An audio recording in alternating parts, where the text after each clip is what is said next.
Bull-NA-ChinaShop TV. Not just a YouTube channel, your main source for bull breed entertainment. I offer video services such as stud features, kennel features, and full event coverage. I also offer photography services such as puppy shoots, individual dog shoots, and full kennel shoots. You can see examples of each on any and all Bull-NA-ChinaShop social media pages. You can also see an in-depth look into my life and the American Bully lifestyle with my vlog found on the YouTube channel as well. Bull-NA-ChinaShop TV is also the home of the Bull-NA-ChinaShop podcast, a real, raw, uncut podcast dedicated to the bull breeds and the American Bully lifestyle. You can find all episodes of the Bull-NA-ChinaShop podcast, stud features, kennel features, event features, and all of the vlogs on youtube.com/Bull-NA-ChinaShop TV. Check it out and hit subscribe today. I'm taking applications right now. I need more handles. Yo. What the fuck is going on? You amazing motherfuckers. And we are Bull-NA-ChinaShop back again. You want to advertise for something?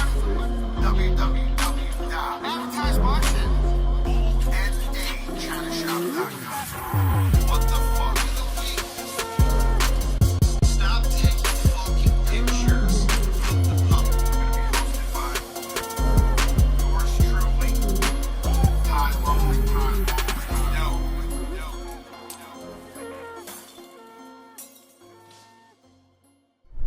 Yo, you beautiful motherfuckers.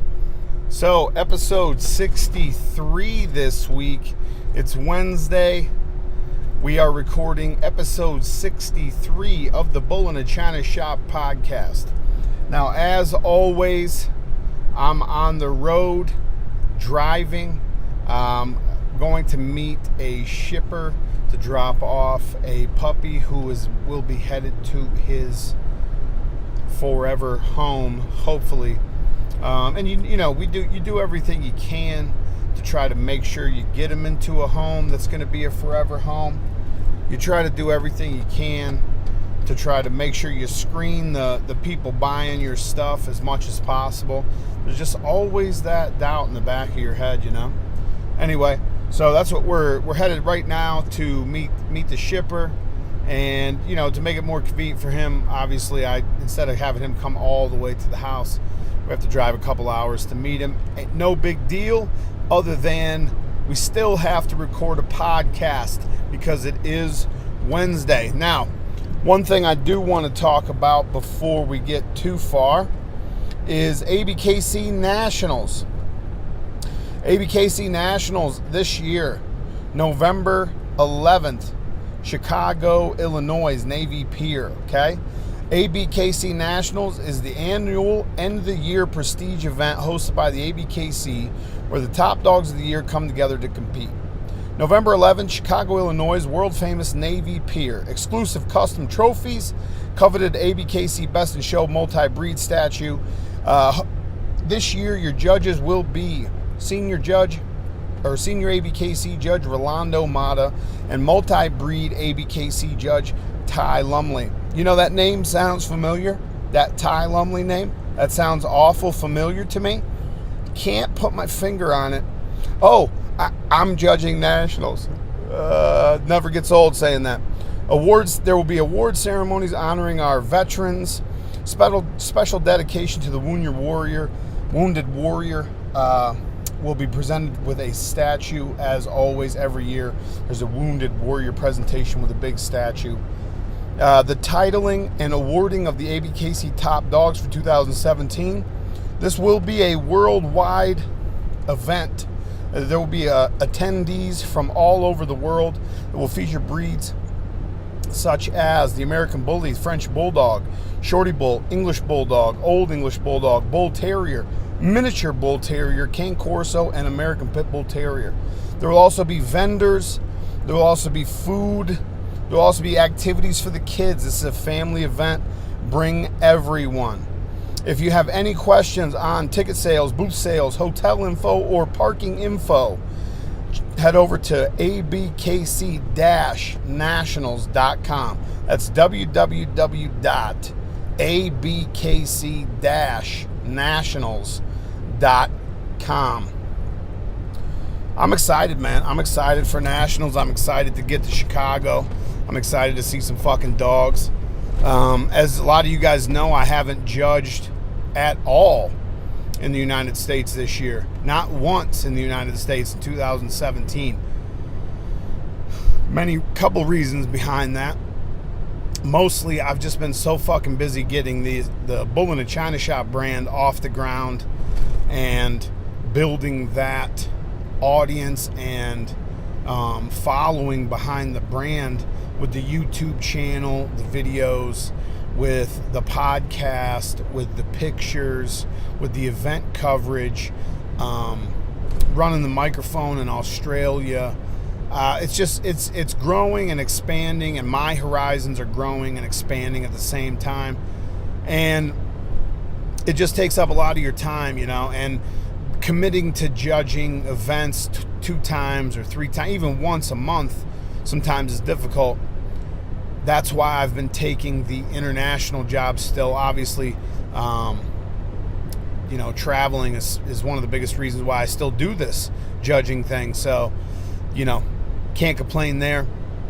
Anyway, I'm super excited for nationals. Super excited to get to Chicago and, see what dogs are here, because I haven't seen anything for a year. I haven't seen any of the shorties, the oldies, the Frenchies. I haven't seen anything. English, American bullies. I haven't seen anything in the U.S. in a year.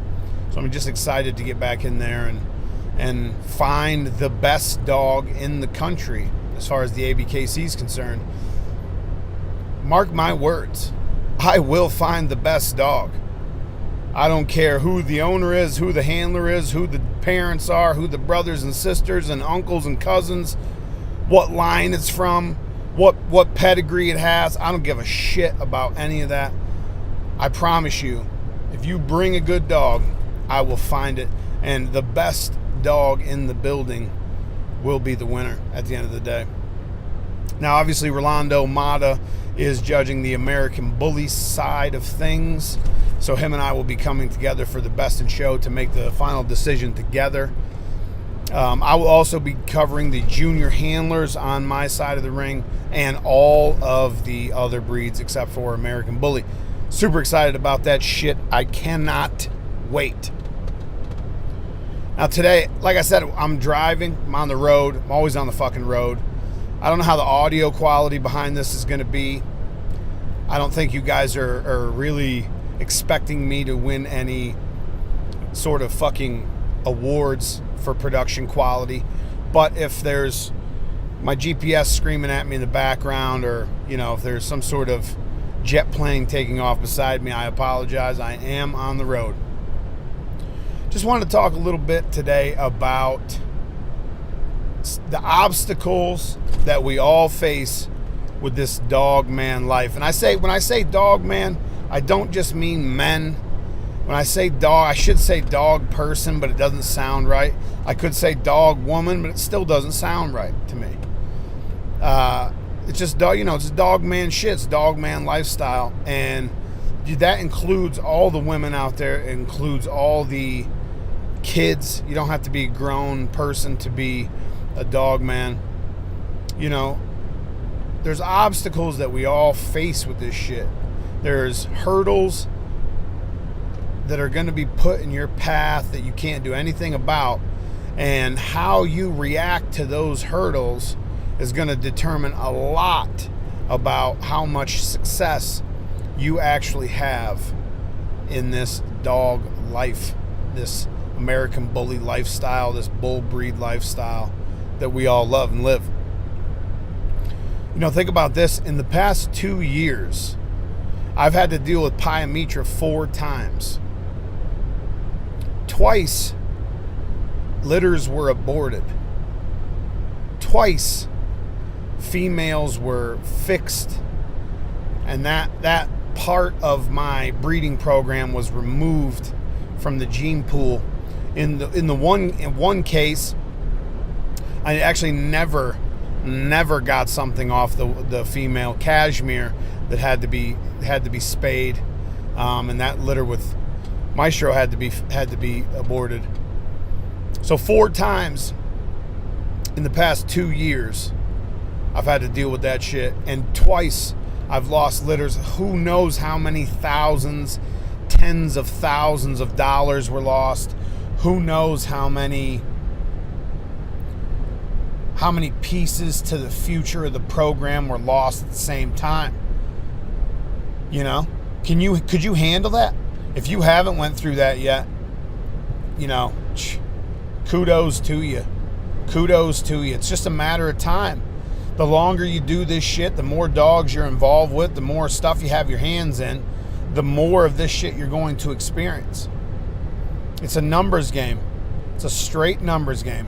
The more you do it, the longer you're in it, the more you're going to see. Bottom line. Could you handle that? If you haven't went through it yet, could you handle that shit? Could you handle watching a 5th generation piece, the only 5th generation piece of your program, have a litter aborted and then have to be fixed because she had pyometra? I can't even tell you how many breedings were missed in the past 2 years. And I'm only going off of 2 years because it's a recent memory, things that I can remember right off the top. You know, I like to freestyle these solo episodes.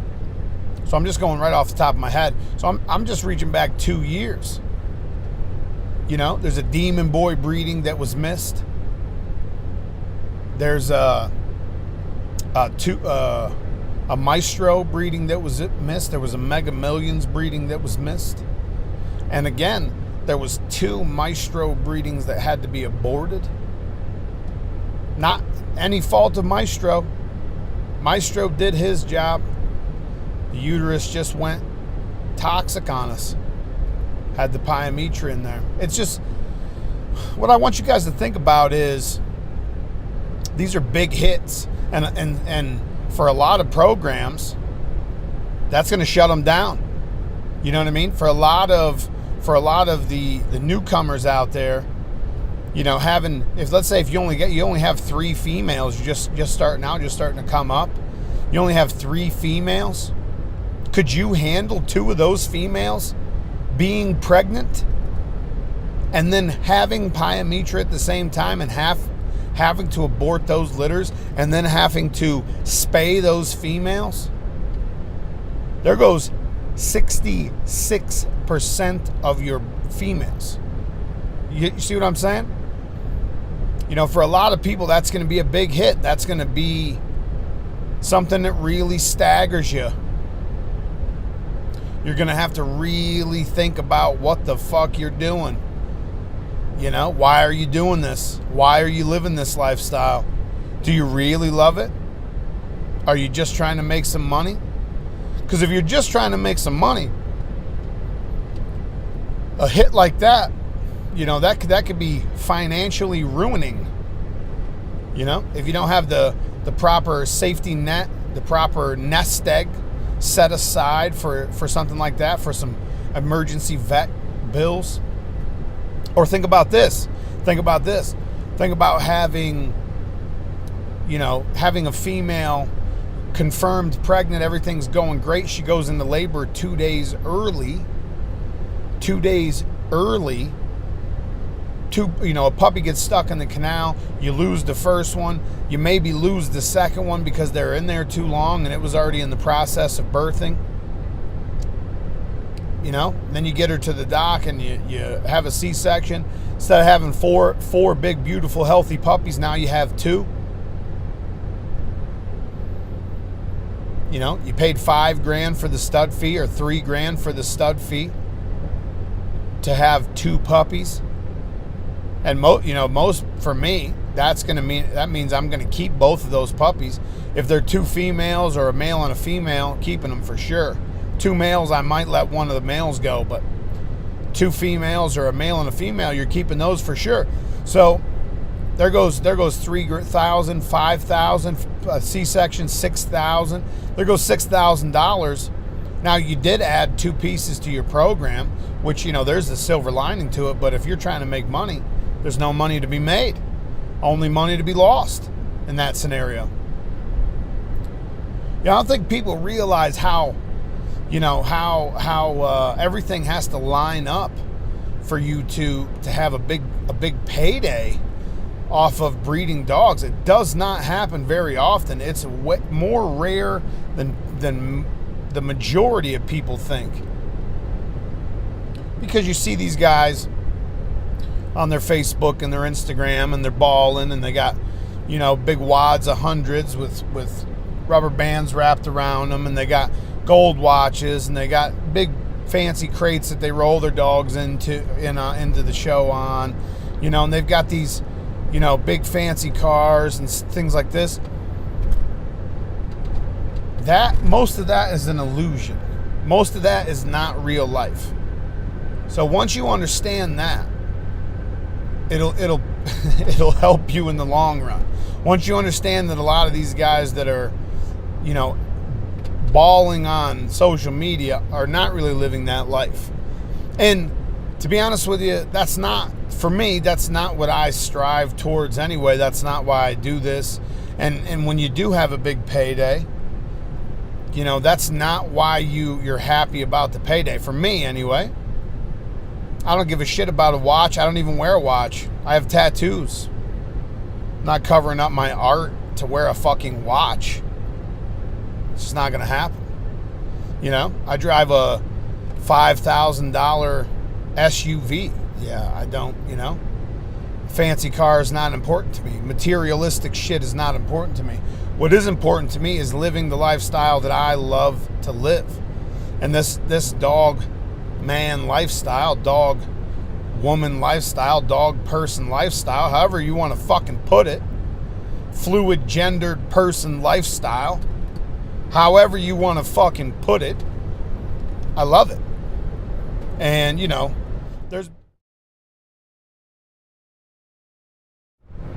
there's been times, apparently I hit the pause button, didn't even realize it, but there's been times where I've been so fucking broke, I'm pulling out of the savings account to buy dog food to make sure these motherfuckers have something to eat. There's been times I've been, so broke, my vet bill is $600 or $1,000, $1,200, and I've got to talk to my vet, and make sure that it's all right that doesn't get paid for another month, couple weeks, 3 weeks, But when you do things the right way, it's all worth it in the end. To me, anyway. Again, this is just my opinion, how I look at things. If you take this, if anybody in the world says to you, this is how it is, and this is how the only way it goes, they're lying straight to your face. Because, some people have great success, and they have, the first 4 breedings they do are all, 6-8 puppy litters, and they're all well promoted and well sought, big time sought after, and they do have a big payday when they first come in. But again, I'm telling you, this is a numbers thing.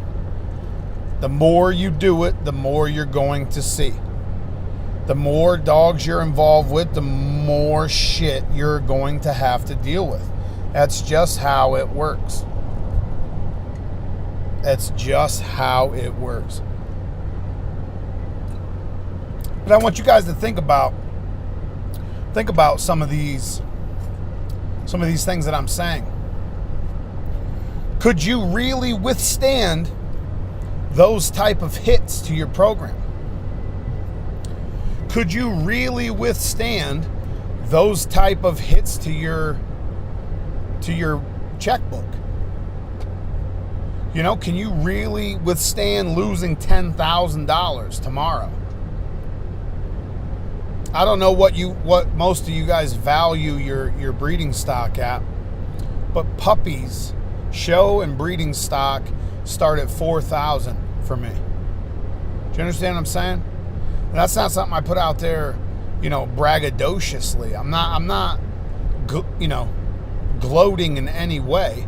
What I'm saying is, If you have an adult female, that's going to be even more. That's going to be even higher value. And if she's pregnant with 6 puppies, you're going to keep 2, so you're planning on selling 4. Maybe you're looking at $20,000 if everything goes right. And this is all ideal scenario. You understand what I'm saying? This is not going to happen every time or a guaranteed thing. Nothing's guaranteed for sure. If you haven't learned anything by now, nothing is guaranteed. But, potentially you have $20,000 worth of puppies in there, plus your adult female, plus the 2 pieces of the program that you wanted to keep for the future, who knows what kind of value those 2 pieces have. Could you handle? Could you financially, mentally, emotionally handle losing all of that in one fucking shot, one day? Oh, I bred my female, 28 days ago. We just did a ultrasound. She's pregnant as fuck. Well, she's also got some discharge. She also has pyometra. There goes your litter. There goes your well, not every single time. Sometimes you can save the bitch. Sometimes you can abort the litter, clean the bitch out with medication, and save the female. But at a bare minimum, something like that happens. You're looking at, $1,000 vet bill, $20K in losses, and the potential to lose your female altogether. That can happen in a matter of hours. You don't even notice that something's going on with your bitch till you take her to the vet, and that 20 minutes later your vet knows exactly what's going on, and it's not good news. Bad news. Bad news bears all the way around, man. I'm just saying, think about this shit. Think about this shit. This is the things that people aren't trying to get in your brain. Everybody's talking about, oh, look at my productions. Listen to me. Look at what I've done. Listen to me. Look at how smart I sound. Listen to me. I don't give a fuck if you listen to me or not, but what I want you guys to focus on is doing shit the right way and being prepared to deal with some of these things that are going to happen. If it hasn't happened to you yet, congratulations, kudos, that's fantastic. I hope it never happens to you. That's just not the case. That's not reality. This is not a fantasy land. There's no rainbows carrying unicorns with pots of gold at the end of them being guarded by a leprechaun. That doesn't exist, right? So it's a numbers game. The more you're involved in this shit, the longer you do it, the more dogs you are involved with, the litters you have, the more shit you're going to see. And you will deal with this shit eventually. And this is not even talking about birth defects. This is not even talking about, things you can't see until the puppies are 5, 6, 8, 10, 12 weeks. You take your puppies in 8 weeks and 3/4 of your litter have heart murmurs. What do you do? What are you doing? You've taken deposits. Let's say you've got 6 puppies to sell. You've taken deposits on the 4 that you want to sell, and you got your 2 keepers. Well, 4 of your puppies have heart murmurs. What do you do then? And I'm just talking to you about situations that I've been in myself. I'm talking to you about real life shit that I've been through myself. What do? You know what I'm saying? Could you handle these situations? Could you handle these types of obstacles that are going to be put in your way at some point? I don't know. There's much more to this shit than how many views you can get or how many likes you can get or how many fake ass heart eye emojis you can get on your posts when you post shit on social media. There's more to this shit than getting a champion title on a 7-month-old dog.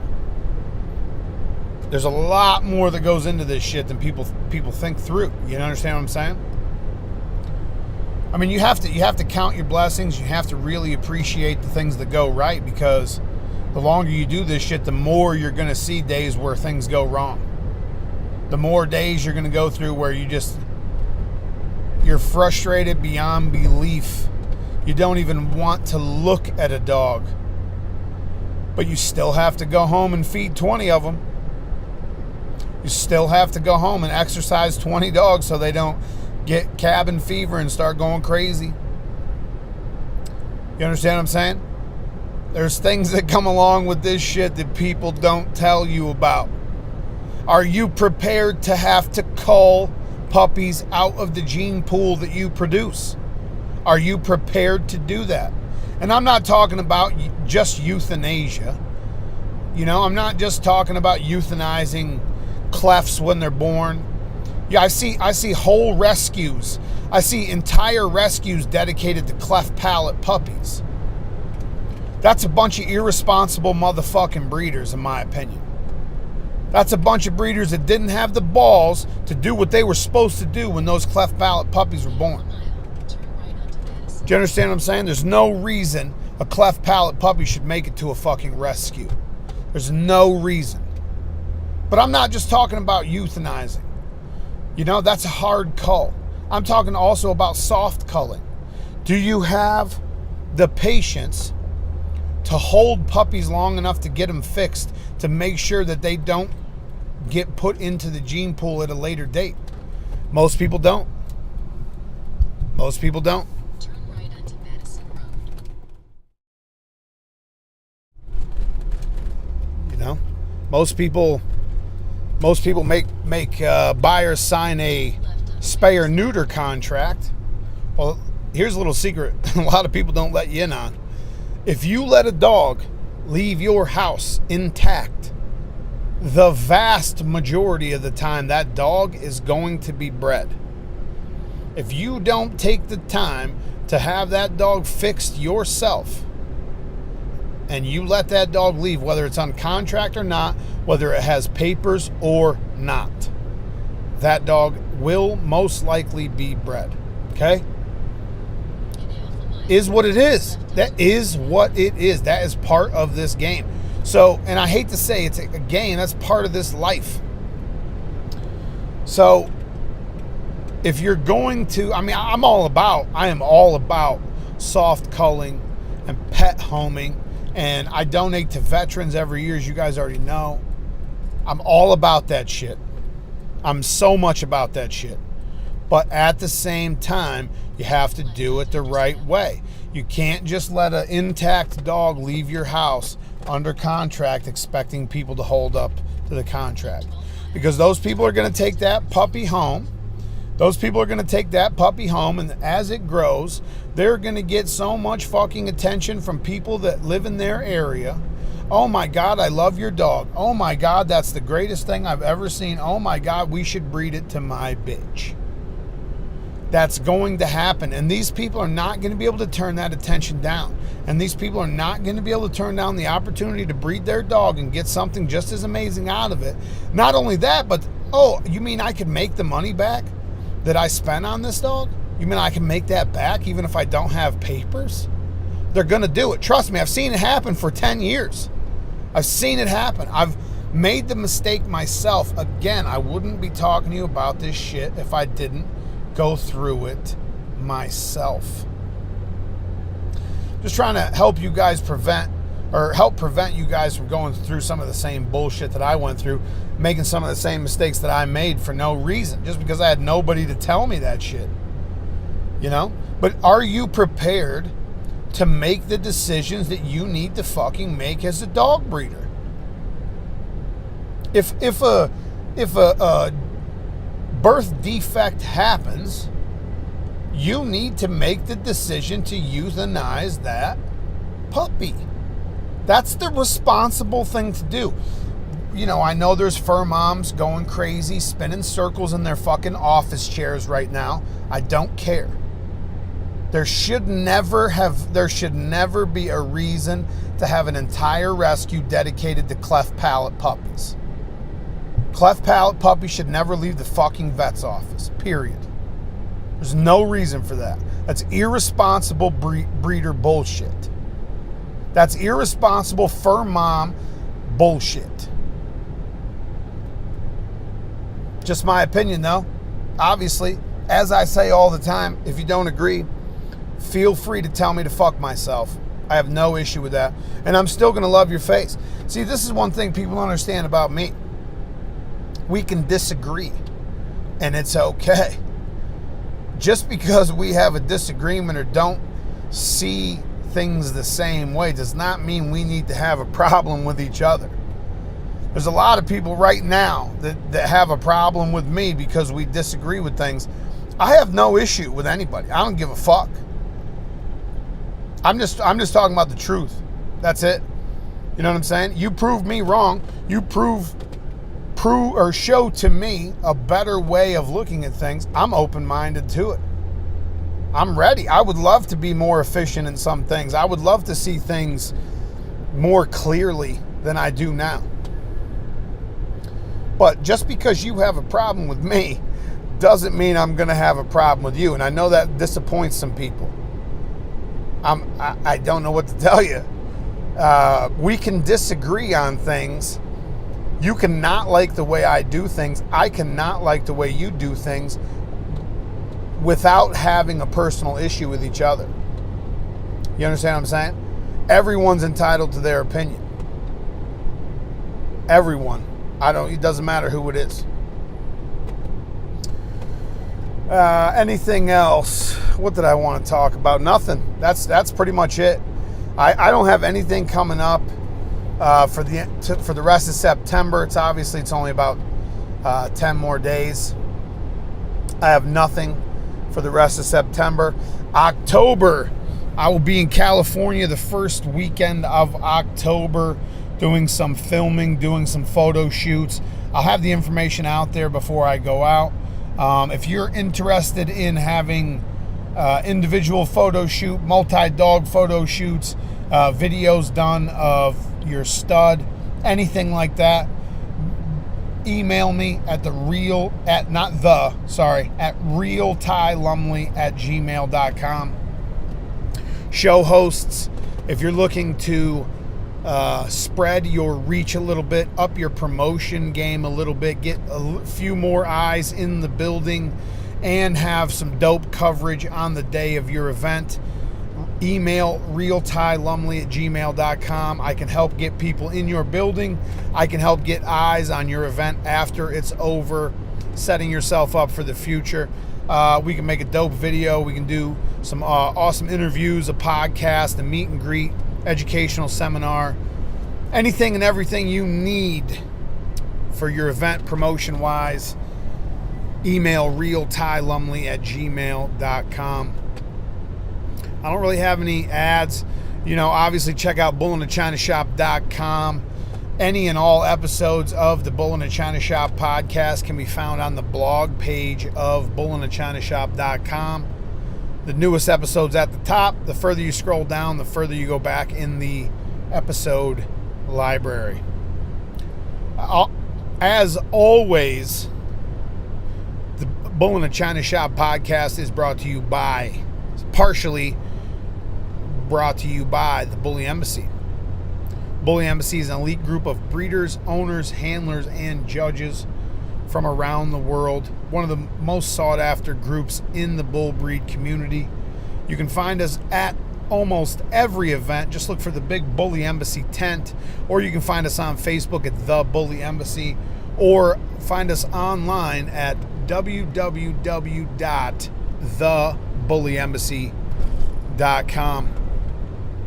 That's all I got for you guys this week. Short little podcast, 35 minutes. Being on the road and being as busy as I am, sometimes I don't think about, how inconvenient it's going to be to make sure the podcast gets put out. I think it doesn't matter, really. It really doesn't matter. I've got some really fun and interesting guests set up for the next few weeks. Jamie Sweet and I will be doing a Sweet Life Saturday episode this weekend, talking about some pretty important stuff and talking about some stuff leading up to nationals.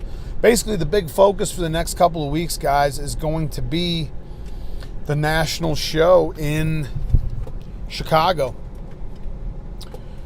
So with all that being said, I'll see you motherfuckers in Chicago, November 11th, Navy Pier. As always, thanks for rocking with me. I appreciate everyone who listens every week. I appreciate everyone who sends me messages with the feedback. I appreciate everyone who in general listens to the episodes on a weekly basis. I love your motherfucking faces. Episode 63 of the Bull-NA-ChinaShop podcast, the first and only podcast dedicated to the bull breeds and the American bully lifestyle. I love your fucking faces, people. I'll see you next week. Actually, that's a lie. That's a fucking lie. I'll see you Saturday.